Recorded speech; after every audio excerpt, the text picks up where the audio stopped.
On today's show, a bonus episode with the trade deadline looming exactly 1 week from today is a big day in the NBA, and it could be for the Hawks as well. We'll get into all of what is happening on the rumor mill at this point in time, the ramifications, the draft picks, the players potentially available, and more coming up. You are Locked On Hawks, your daily Atlanta Hawks podcast, part of the Locked On Podcast Network. Your team every day.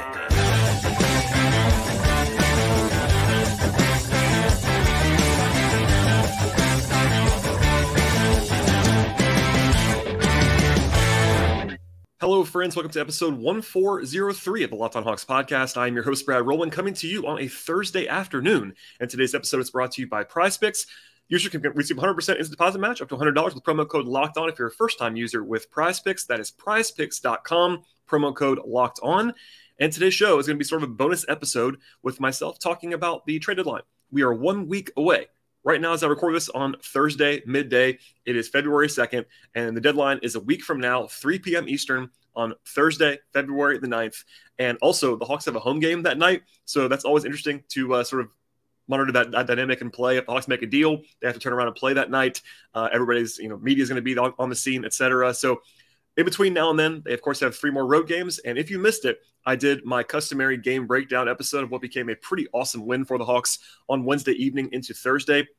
A 32-point victory on the road in Phoenix, all kinds of history making there, season highs across the board in a lot of different ways for the Hawks, and an awesome performance. But in the middle of the 2 games that are going to be happening between Wednesday and then a back-to-back on Friday and Saturday, I had a little bit of time on this Thursday midday, kind of my lunch hour, to be honest with you. And here we are diving into some trade scenarios. So probably a shorter episode in a lot of ways because it's sort of a deadline bonus wrap-up. But there's been enough rumblings, I will say. I will start here and just say that there's not really anything yet that I would describe as a full-fledged rumor around the Hawks. Obviously, John Collins has been prominently discussed. We'll talk about him in a second. But we'll start with him. But I'll just go through that now. Like, nothing has risen to the level of like a panic emergency episode, real life rumor at this point for the Hawks. But that could change in the near future, and we're certainly on a day-to-day, hour-by-hour, minute-by-minute basis diving into the trade rumors this time of year. So we'll start with John Collins, then we'll kind of go from there with some talk about draft picks and the other guys that might be available later on in the podcast. But in no particular order here, some reporting that's happened in the last week or two. Sam Amick of The Athletic, who's been doubted on the Hawks quite a bit. Sam is not a Hawks beat writer by any means, but he has great sources in Atlanta. He's been writing about front office extensively, etc. And on Wednesday, he wrote about the future financial realities that I've been talking about for a long time about the Hawks and how the Kevin Huerter trade was, quote, driven by ownership's desire to get below the luxury tax, end quote. I talked about that since July. So there you go. But it's kind of the future-facing, long-term realities. I talked about that a little bit on the show recently as well, about how the Hawks have a ton of money committed long-term. It's not just about this season. They have a lot of long-term money, which is part of the reason why Collins remains available as he has been. But Sam noted that the asking price for Collins is down from previous years. That doesn't have to be a first-round pick coming back as one example of that. They're also looking to get quality contributors in return for that. For Collins, I should say, I've heard the same. There's been some speculation that I've been asked about like the Hawks just trying to dump him. That's not what I'm hearing at this point in time. I don't think the Hawks want to dump Collins. I think certainly, as I've said a million times, it's hard for me to find a deal that makes them better. But I think that they're not going to also just give him away for nothing because even though that's kind of been out there a little bit, I would not think that's going to be the case at this point.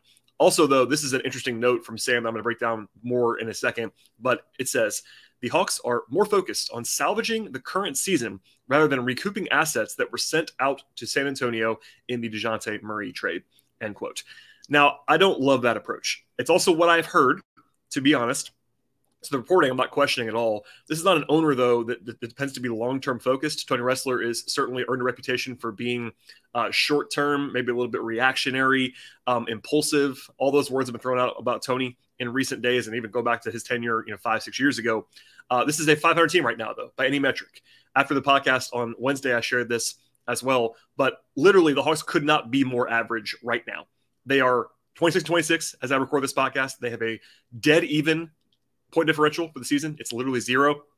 Even on the road and home, conference versus conference, like they are the definition of average right now. Now, are they better than that? I kind of think so, but 52 games, not a small sample size. They only have 30 games left in the season, and the Hawks have been not a contending team so far. They've not been lighting the world on fire And yes, they went kind of not all in, but they definitely pushed a lot of chips in with the Murray trade. But it's kind of not what I would be doing, at least short-term focusing on, quote, salvaging the current season, because what does that actually mean? Does that mean trying to make it out of the play-in and make the first round of the playoffs? Then that's obviously a reasonable goal. But I don't think this is going to be a title team this year or a conference finals team even this year. So we'll see. But that's not my focus at this point. If I am the Hawks, I think any deal that I would do, generally speaking, not even just for Collins, unless you're going to give up very, very little, I'd be focused on just beyond. Not necessarily not about the season at all, but beyond the season has to be part of the focus as well. Planning, also just like recouping assets, etc. Anyway, I've yet to find a deal that makes the Hawks better by trading Collins in season. So the only reasonable rationale, in my opinion, for trading John or wanting to trade John right now would be to retool and kind of restock the cupboard for the future, not trying to kind of win more now by moving him, because again, I can't find a deal that makes the Hawks better by trading John Collins in the immediate. Long term, certainly you could argue that. Not short term. Anyway, moving on from Sam, Kelly Iko of The Athletic, a great Rockets reporter. Kelly has good sources around the league as well. And he actually reported some interest from the Rockets. He said there's nothing concrete from the Rockets, but just merely ideas floated around by the Hawks to Houston. But the interest from the Rockets in John Collins is real, according to Kelly. He was not reporting. I want to stress this. He was not reporting this, but he floated out a fake 3-team deal that would have had Collins going to Houston, Eric Gordon and KJ Martin to Phoenix, and the Hawks getting Jay Crowder, Dario Saric, Landry Shamet, and a pair of first-round picks. The problem with this is that it would have put the Hawks into the luxury tax, which that's not going to happen, I don't think. Maybe they could find a way to expand that deal where they can put Justin Holiday in it or whatever, get back under the tax. But to putting that aside, I think that would probably kill the deal because the Hawks don't want to go over the tax. And I think that part of the reason why the Hawks will be getting 2 first-round picks is that they're taking on some bad money there. So I don't think Collins' market value is 2 first-round picks at this point. Do I think it probably should be? Probably. But that's not the reality of the situation. I think, though, you got to take with this particular fake trade that I've been asked about a million times now, part of this is that Saric is a negative value contract. Not a ton, but probably negative value. And Landry Shamet is very negative in terms of his value. So that's 2 negative contracts plus an expiring Jay Crowder. And yes, turning Collins into 3 guys who can play, including Crowder, and picks would be kind of the best case scenario approach if you were going to trade John, because it wouldn't crater you now and would also add to your cupboard in the future. But I'm skeptical the Hawks will actually get 2 first-round picks in this deal. And again, the luxury tax probably gets in the way of this one in terms of the fake trade put out there by Kelly. But I think it's interesting anyway that the Rockets have interest because Houston is very bad. But there are rumblings out there from Tillman Fertitta, who's the owner of the Rockets. They don't want to be bad for long. And I think Collins is a really good way to get better quickly. He's a very good, useful player on both ends of the floor. He would pair well with some of their guys on the roster already. So a notable entrant into the race potentially for Collins is the Houston Rockets. Shams Charania also mentioned this week that the Rockets and the Utah Jazz have interest in Collins. But he also reported, this is interesting, that Landry Fields has made it clear to rival executives that the team views Collins as a valued asset and not one the franchise is simply going to dump in any form. Now, I agree with that. Obviously, there could be some posturing. And I'll just say this now as a sort of overarching statement. It is silly season in the NBA right now. I would not just believe anything that is reported. Now, if it's Woj reporting that a deal is about to happen, then that's obviously more concrete. But rumor-wise, especially just be careful out there, is what I'll say. I've always said that around this time of year, but motivations are clear on the team sides. It's interesting to kind of think about who leaks certain things, and I won't go through that whole process now, but just keep that in mind. Leverage is always interesting this time of year, and not every rumor is actually going to happen or even get close to happening. From there, Zach Lowe of ESPN was on a podcast with Ramona Shelburne in the recent past and reported that Utah is reported, and that's still alive in his mind with Collins. And also he mentions that he would keep an eye on Phoenix. Now, Phoenix has been in and out of the mix on Collins for a while, but with a new owner coming in place before the deadline, that adds an interesting wrinkle. The Suns have a guy with deep pockets who just bought the team. And really the only hesitation for Phoenix, I think, to get Collins would be to add to their luxury tax bill. But if the new owner doesn't care about that, that might be interesting. And obviously he would make them quite a bit better. He is better than their options at the 4 right now. He would add to their cupboard, and that'd be a pretty interesting sort of partner for the Hawks if that were to get serious. Elsewhere, Chris Haynes of Bleacher Report and TNT reported preliminary talks between the Hawks and the New Orleans Pelicans for John Collins. Now, I don't think there's a deal here unless there's an actual curveball in my mind. At one point, I think it might have even been reported, but I definitely heard that the Hawks had talked to the Pelicans about a deal involving Collins and Trey Murphy from New Orleans. But I don't believe that New Orleans is going to do that. I think they like Trey Murphy quite a bit. And on the Hawks side, the only way that I could see a deal happening would be to get Trey Murphy back. Because, yes, the Pelicans have like Najee Marshall, and they have, Devontae Graham's salary, that's negative salary in a big way. So I think if I'm the Hawks, unless it's like Herb Jones, which is not going to happen, or Trey Murphy, I would just hang the phone up if I'm Atlanta. So I'm not sure there's a deal there, but interesting enough that they're at least talking. And on the New Orleans side, I guess it's probably just more of a asset play because I don't think Collins fits great with Zion, but he's still a good player. He's very versatile, and he would certainly help them in the short term.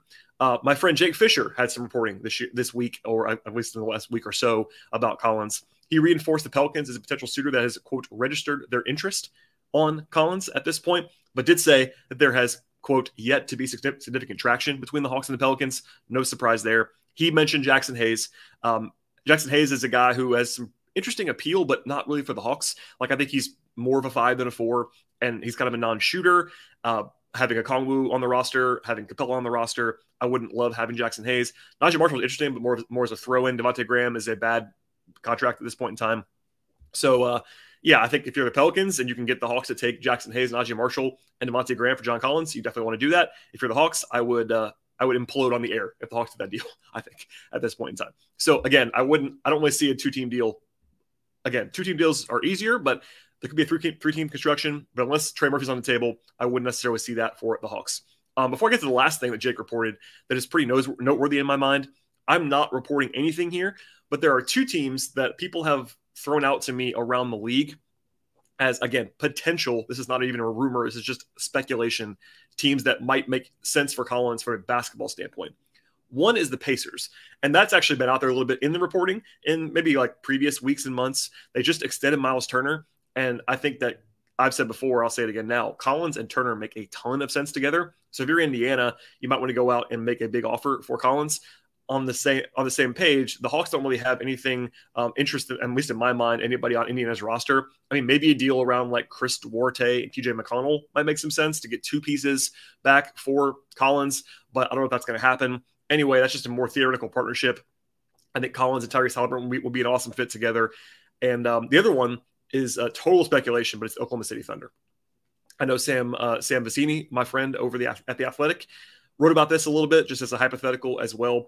Collins basically being a great fit with Chet Holmgren is part of this. The Thunder are going to try to win a little bit more starting next year. And even now, they're pretty good this year. They're pretty feisty anyway. And adding a still pretty young guy who's cost controlled, it's not like a cheap contract, but it's not a huge contract either for Collins in the new cap environment. And him and Chet, him and Shea, him and Giddey, him and Jalen Williams, that would all be kind of a really good fit in my mind. So I'm not sure what's going to happen on either one of those. It's just total speculation, but just basketball fit-wise, I'd be calling if I was those teams at this point. And last thing here on the Collins front, before we move on to other stuff, Jake reported that the Hawks have, quote, no mandate to trade Collins. And Atlanta appears open to keeping the 25-year-old forward if no value deal materializes before the deadline, end quote. Now, this is what should happen. You should never have a mandate to trade a guy. If it's a bad deal, you don't want to do it. But it's notable that was out there. Now, there are some leverage points here. The Hawks want to probably get out there that they're not desperate to trade Collins. So, again, there's conflicting stuff always this time of year. But I think it's at least notable that Jake had this reportable, and I believe that to be the case where the Hawks are willing to not do it. And I think if I'm comparing my sort of trade meter on how likely it is, I thought it was more likely a few weeks and months ago than it is now. Now, could the Hawks still trade Collins? Absolutely. No one should be surprised if John is traded in the next week. But it's not like, at least as of this recording on Thursday, I don't think it's urgent. I don't think it's inevitable. I don't think it's on the finish line, any of those things. So that's always interesting. And I think with this new front office, we know a little bit less than we had previously. So keep that in mind throughout all of this. And honestly, for a new listener, maybe that hasn't heard this podcast a lot before, I would not be trying to trade Collins. I think there's a deal potentially that could happen where the Hawks could get a good value for him, and I wouldn't kill them for it. But I think it's not a deal that I see happening, at least as a likely scenario. And honestly, it could change. The process could change 3 times the next week. The Hawks have been very, very impulsive. And if the Hawks win or lose based on these next 3 games, that could change the tenor. Obviously, they won last night. The vibes are great. But if they get blown out Friday and Saturday, or if they lose on Tuesday or whatever, maybe that changes things. And the Hawks, again, are a 500 team. So it's one of those, I would not be trying to be urgent and be impulsive here. I would take a step back, think about the future, the big picture, all that stuff. And I would not be eager to move Collins if it was me. I certainly would say. And it feels like there is less urgency to move Collins now than there has been in the past. I agree with that stance, but we'll see how it materializes in the near future. All right, we'll have some more on other guys, Bogdanovic, Justin Holiday, etc. But first, a word from our sponsors on the show today. Today's show is brought to you by PrizePicks. If you're looking for a DFS option this year, make sure you check out the award-winning app at PrizePicks. PrizePicks is daily fantasy made easy. I love it, and I know that you will too. It is very easy to use. I've been playing there for quite a while. It's really a breeze to take on and a lot of fun along the way. All you have to do is pick 2 to 6 players and pick whether they actually have more or less a certain number of points or rebounds or assists or steals or whatever stat you're looking for. And at PrizePicks, we're up to 25 times your money on your entry. They offer numbers on any sport that you might enjoy. That includes beyond the NBA, places like college basketball and the NFL, college football, MLB, NHL, PGA, soccer, esports, and much more. Just a minute or less, you can do the entire entry at PrizePicks. It's that easy and that quick. Plus, it's just you against the numbers. They have safe and fast withdrawals at PrizePicks, and they're operating in more than 30 states, including Georgia. Plus, they're in Canada now as well. Download the PrizePicks app or go to PrizePicks.com and sign up, play daily fantasy sports right now. And for first-time users, you get a 100% instant deposit match up to $100 with promo code LOCKEDON. Don't forget to use that promo code LOCKEDON at sign-up for an instant deposit match up to $100. Check it all out now at PrizePicks.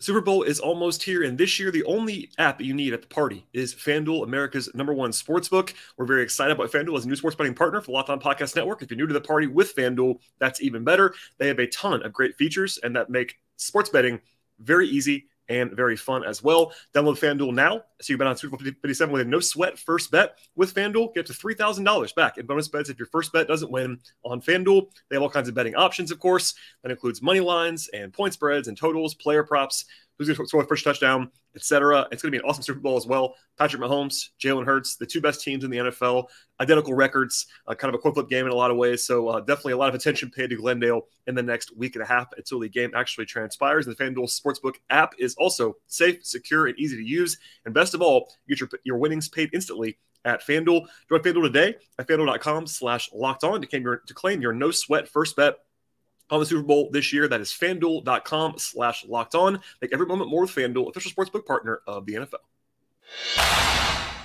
Okay, and beyond John Collins, there is other stuff to discuss. Not as much. That's why the Collins segment is probably going to be the longer segment on this podcast today.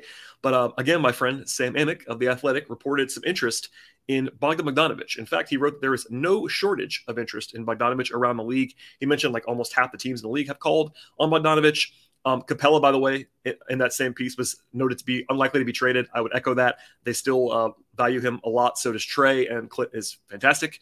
But anyway, a reminder, though, Bogdanovic is making $18 million this year and a player option, crucially, for next year at $18 million. Now, that's a tricky option because Bogey has not looked fantastic physically this year with the knee, and the knee's been bothering him for a couple of years now. But $18 million sounds like a lot, and I get that. But the new cap environment, $18 million is not what it used to be. That's like, it's more than the mid-level, but not by a lot. So that's an interesting option decision that Bogey will have. If he's healthy, I think he might opt out of that, just to try to get a multi-year deal at his age. If he's not, if he's banged up later on and just wants to stay in Atlanta, maybe he takes it. We'll see, but it'll be a close decision, I think, at this point in time. And the Hawks have to be at least ready from a luxury tax / salary cap standpoint for it if Bogey were to opt in. And I think, just as a reminder, one more time, as I've been saying a lot recently, the Hawks have only 9 guys under contract for next season. And if they, with those 9 guys, basically, even if you ignore Tyrese Martin and say he's non-guaranteed, if you ignore Vic Krejci and say he's non-guaranteed, the Hawks have 9 guys on real contracts for next year, and they're already at the tax line if Bogey opts in. So they have to go over, or they have to make a trade, basically, if Bogey were to opt in. Keep that in mind. That's part of the calculus here. But the rumor mill on Bogey has not been at the level of Collins by any means. You know, Collins is a bigger name nationally. He's talked about in all of these like trade slop columns that have been happening for the last weeks and months and even years for John at this point. But Bogey's been available the entire time. There have been rumblings on Bogey all year long to some extent. I think part of that is the emergence of AJ Griffin as a real quality option already at the age of 19. Part of that is the option for next year for Bogey. Part of that is that his knee and his bursts have slipped. His defense has been pretty bad this year. He's a tougher fit next to trade he's ever been because of the defense. All that stuff kind of comes into one. And long-term money-wise, Bogey has money on the books in a way that other guys that don't necessarily happen. So I talked to Tyler Jones about this on the show last week, actually. But the Hawks are still their best, in my mind, and on paper and on the stat sheet when Bogey has it going. it is not a coincidence to me that Bogey was awesome in the second half of both the last 2 seasons as the Hawks were winning a bunch of games. 2 years ago, Bogey was the second best shooter in the world for about 3 months behind Steph Curry. That's how good he was during that run to the conference finals. He was incredible. But do you know what you're going to get from Bogey? Not necessarily. And I got a question actually from a listener named Chris about Bogey, whether he was he used the word expendable in the wake of the Griffin emergence. That's not a crazy thought at all from Chris. I think fans probably underrate Bogey right now. That's a statement that I'm not sure about necessarily, but there's been, at least then this might be anecdotal, there's been some real rush to like bench Bogey or trade Bogey for whatever you can get, or be really negative about Bogey because AJ in the mind of fans is better than Bogey now. And I'm not ready to quite go there. Obviously, AJ has a lot higher upside than Bogey. I think AJ's a better athlete than Bogey at this point in time. But Bogdanovic has been a proven like top 100 player in the league for multiple seasons now. You don't just throw that guy out the window, in my mind. And also, this is part of this as well. I think it's important to keep in mind the Hawks don't have a great deal of shooting on this roster. Like before Bogey came back, I was leading this charge, but just screaming about how the Hawks didn't have enough shooting. Yes, AJ really helps with that. AJ's a great shooter, but he's the only guy they have now. If you try Bogey and don't get a shooter back, AJ and I guess Trey would be your other shooter, but like they don't have a lot of shooting on this roster, even with both Bogey and Griffin. It gets even worse if you don't have Bogey. So yes, defensively, would that help if they didn't have Bogey? Yes. But offensively, it certainly would not help. He's a very, very, very good offensive player still, even when he's limited. So, long-term, clearly, Bogey is less appealing than he was before Griffin because Griffin can do a lot of things that Bogey does. But that's not the whole calculus here. So he should be available for the right price. I think if you're the Hawks and you're trying to trade some money long-term, let's say, for instance, this is just an example, hypothetically. If ownership goes to the front office and says, all right, you have to trade one of your bigger salaries for long-term, or at least for next year, I'd like you to do it now. And the options are Collins or Bogey. I would want to trade Bogey. I think it's not even close. I think Collins is a lot better player than Bogey. And yes, he's got more money for longer, but I think I'd rather have Collins even with the contract pretty clearly. He's a much more versatile player. He's a much better defender, all that stuff. So it's not even about picking on Bogey, but if I have to pick one guy to like make the money driven move, which they already made one of those with Herter, which is unfortunate, of course. If they want to do that again, I would be trying to trade Bogey, not Collins. That's just my opinion, but there we go. Everybody else is to a lesser extent. We'll kind of just run through the options now of guys who are at least available with a week to go. We're kind of just taking stock at this point. Obviously, Collins and Bogey are the most prominent names for the Hawks on the market, but Justin Holiday is the number 3 guy on that list. Clearly, the 2 big things with Justin are, number 1, that he's not playing really at all, and number 2, he is the only guy that is not playing that makes real money, which is actually useful in this case. So Nate does like Justin. I think he would probably like to have him around as that break in case of emergency option off the bench. But Nate is not the personnel director, so keep that in mind as well. And Justin makes about $6.3 million this season, and he's expiring. So if the Hawks wanted to simply upgrade their team without rocking the boat at all, which is a small option, but certainly one that's pretty appealing in my mind, you could trade Holiday with something else, probably a draft pick of some kind, to improve that spot. Justin on his own doesn't have a lot of value, but if you throw in a first-round pick, if you throw in a good second-round pick, you can get a guy coming back. It's not going to be great, probably, but someone who you can play. And the Hawks don't have a lot of depth, famously. I've talked about that a lot this year. The Hawks have real depth issues, and if they traded Justin and turned that into a player that they trust more, that might be pretty useful for Atlanta at really any position, other than just like a pure center. Any other spot, they could really use somebody else that can play. And Holiday could be that sort of avenue to get that player. It's been popular talking about Cam Reddish. I know Tyler and I didn't talk about Cam in particular. People asked that question. That's not going to happen, I don't think. I know Cam's very available, but I don't think Atlanta is the team that's going to be calling on him, even if he's that kind of that theoretical player that would make sense. A guy in that mid-salary range, maybe sort of a distressed asset, like a Chris Duarte, somebody like that. That's like not a great player, but on a rookie contract, making a lot of money. Like Rui Hachimura would have made some sense for the Hawks, even though I don't love Rui. But that kind of player, that kind of archetype would be kind of what you're looking for with this trade. And it would not surprise me at all if Justin was traded. And even if he gets beyond the deadline and is not traded, he could be a buyout candidate. I'm not sure he wants to be bought out. And I think that's the number 1 priority with any buyout candidate is, do they want to leave? But if Justin wants to go out somewhere and play, I think he might be a buyout candidate, but we'll see and come back to that later on. The nuclear options are the more like high-profile things. I don't think that's going to happen, but just to say it out loud, I don't think Trey or DeJounte is available in trade. I think AJ Griffin is a guy that would only be traded in a superstar deal, which I can't see happening in the next week. So cross him off as well. And then Hunter is extremely difficult to trade. even if they wanted to, after he signed the extension, like you can't really do that. So those 4 guys are in the functionally off the list category. Then you have Capella, who is so valuable that basically they don't want to move him. Trey loves him. He's awesome. He's their best defensive player by a wide margin. It's not impossible that this front office changes course and they look to Okongwu long-term and they want to go ahead and move Clint now. That could happen. I don't see it happening. Okongwu could be moved as well. That's the other thing. Like, you have these 2 guys who are the same position and you're overlapping, and you don't have to trade either one of them by any means. But as I've talked about for a long time, like, it doesn't really make a ton of sense to have a top 10 center in Capella and also have a number 6 overall pick at center in Okongwu on the team going into his 4th year next year. But I don't think it's going to be urgently fixed either. So I'm just saying that out loud.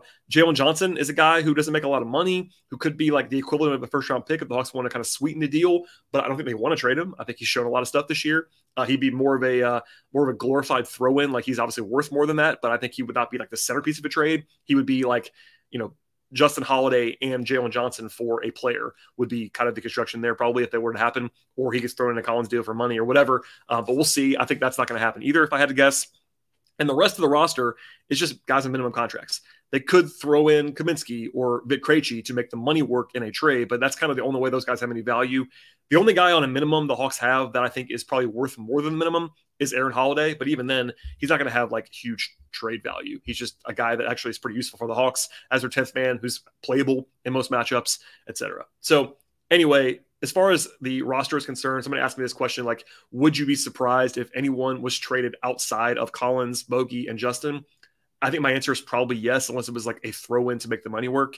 I would certainly be surprised. I wouldn't be like fall out of my chair shocked if they were to trade one of the centers or trade Jalen, but I'm not expecting that at all. Let's just say that.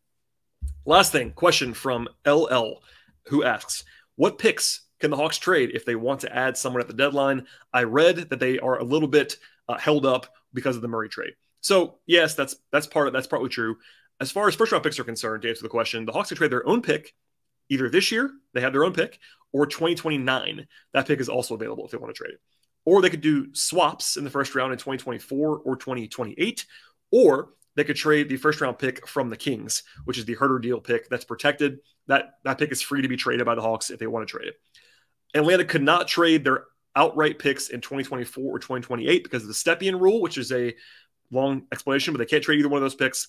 They already traded 2025 and 2027, plus a swap in 2026 in the Murray trade. So those picks are off the table. And they have a lot of second round picks as well to use if they want to in sort of in filler in trades. They're probably going to have their own second round pick this year. If it's not the Hawks second, they're actually going to have Brooklyn second. So they'll have a pick in the second round there, and probably New Orleans the second round pick as well. As long as the Pelicans make the playoffs, which is that's not a total lock anymore, actually, which is kind of weird. But that pick should be in the late 40s or so, maybe early 50s. That's not a hugely valuable pick, but it's a pick. They have future seconds from Oklahoma City in 2024 and 2025. They have most of their own picks in the second round. They have an extra second from the Golden State in 2026 and the Clippers in 2027. So they have some extra picks. They are certainly in the net negative on first round picks because of the Murray trade, but they're not like totally void of options either. So overall, the Hawks have some ammunition if they want to kind of trade Justin Holiday with a pick or two. If they want to throw in a pick somewhere else, they can do that. But I think if I had to choose the most likely first round pick to be traded, it's probably the Kings pick, because if you're the Hawks, you know that pick is not going to be a pick that bites you, because that pick is protected enough where the best it could possibly be is like the 11th or 12th pick in the draft. That's a real pick for sure. But those picks to San Antonio are unprotected that the Hawks sent out. And this year's pick is unprotected. So if you were, let's just say, if you were to trade your pick unprotected this year, let's just say as an example, and then Trey got hurt and you suddenly missed the play-in, or you were in the play-in but you lost in the first round and you won the lottery and you lose that pick, that is just an absolute disaster. Like, you can't have that happen. So one of the ways to kind of guard against that is to trade that Kings pick instead, or trade a future pick instead, etc. Anyway, that hopefully that answers the question. But the Hawks are overall net negative in first round picks because of the Murray deal. That's part of the price of doing that deal. They paid 3 picks and a swap. Yes, one of those picks was not their own pick. It was the pick from the Reddish trade. They traded first 2 of their own picks, unprotected, plus an unprotected swap in 3 straight years. It's a high price to pay for Murray. That happened. And they also got a pick back from the Herter trade, but not a great one. So they're definitely negative there. But second round picks, decent shape there. And they have plenty of ammo if they want to go out and make a trade in the next week. All right. That's it for me on this special bonus trade deadline edition of the podcast. We will have full coverage. If any rumors pop up, if a trade happens, obviously we'll have emergency podcast in the near future. The Hawks have games on Friday and Saturday in Utah and Denver, so we'll have the full game breakdowns as always on the show after those games are over, deep into the night on both those nights. And the Hawks also play again on Tuesday in New Orleans. That's a national TV game, so plenty to discuss in the coming days, but please keep it locked here. Please subscribe to the podcast, and we'll see you all next time.